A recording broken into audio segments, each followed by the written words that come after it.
हे काय आज पण रानभाजी? हो.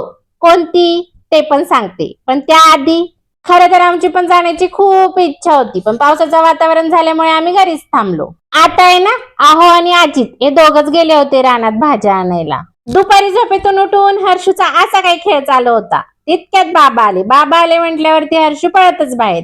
आता येता येता यांनी या सिमेंटच्या कुंड्या आणल्या होत्या.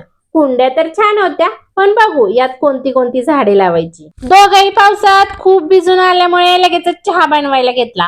दोघांनाही पटापट चहा दिला आणि लगेचच माझ्या कामाला सुरुवात केली. येताना त्यांनी काही करटुली आणि भांगिरीची भाजी अशा 2 रानभाज्या आणल्या होत्या.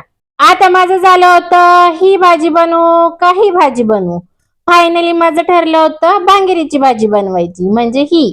असा काही होता आमचा आजचा दिवस. व्हिडिओ आवडला असेल तर सबस्क्राईब करा. चला भेटूया नेक्स्ट व्हिडिओ मध्ये. तोपर्यंत बाय.